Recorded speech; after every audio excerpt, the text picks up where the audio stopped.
I actually got to watch the film last night, and cool. it was just incredible. The chemistry between you and Brandon is just insane. Like, do you I feel like I've known him for so long. That's what it felt. That's what it felt like watching it. But how did you guys first meet? Aside from him going to your concerts and going backstage. Yeah. But what was that first interaction? The first interaction was I couldn't believe that sort of like he was so inspired by Head and Eye's guitar playing and the band and him resonating with Jonathan's lyrics that Right. he had gone and got a tattoo of us on his right? back. So at that point I was like, wait a minute. It really set me back as to think like, I think our music's reaching people on a different level. And this was in the maybe mid-90s, late 90s when I met him and we really had a conversation. So I felt like, I think this is something bigger than we expected it to be. It's not a bunch of dudes out here just playing music. It's like we have a message, but we didn't really understand it at that point. Right. But at that point also, we had a lot of people approaching us saying, you saved us, you helped me get out a super difficult time, and I never thought it was going to be that. Yeah. So to have that added, like, it's every kid's dream to be a rock star, Right, of course. and go around and play music around the world. But to have that added thing that resonates in people's hearts and then memory that help inspire them or get them out of a dark place, it's just like, wow, I'm so grateful to have that. So. Yeah. How did that kind of fuel your fire once you kind of experienced more, fans kind of coming up to you and telling you things like that? I felt like we owed him something, like or if it was a performance or something, I felt like we need to put on the best show for them. Right. I know we've been on a lot of times because you get on tour and you feel like, oh man, I'm so tired. We want to play the songs again.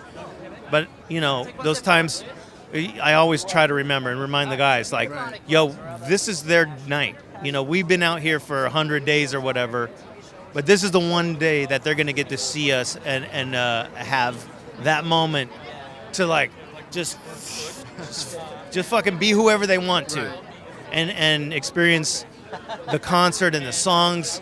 And we always remember that and put on a great show because we owe it to them.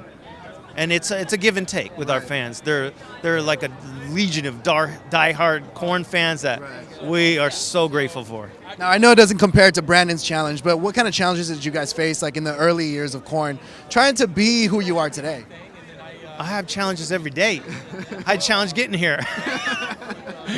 But there's small challenges on a daily, that can kind of feel like just these big obstacles, and you kind of make them bigger than they actually are. Because once you get out in the world and start doing stuff and working, they seem so easy day after day. You get practice at it. Some of the challenges we had, we grew up in Bakersfield, which there was we had electricity and we had each other. So, and thank God for both, because we wouldn't be here today, I don't think, and most of us. But I think we had, abuse in our families.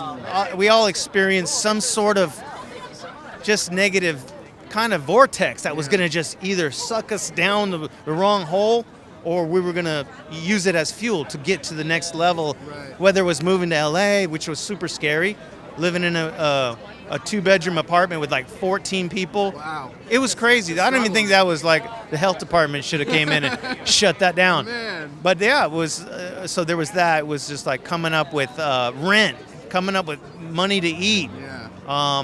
When we were living in, and then studio money. So it was, and then our music was so different. And then it was like, what? They're never going to play this on the radio.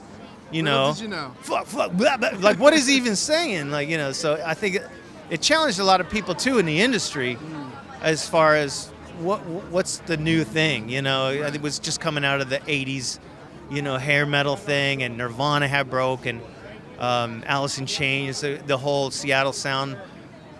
So I think California was posed to kind of be, at the forefront of some creative minds at that time. And lastly, experiencing this with Brandon, being able to watch the film all over again, you guys are currently working on a new album. How does that kind of inspire this direction of this new album? Does that inspire you at all? Does that bring you like a new flame into your music? I think just the experience of as we go through life, we kind of drag a net. and collect experiences that we bring that into our art. Whether you're an artist, whether you're a songwriter, whether you're a painter, even in film.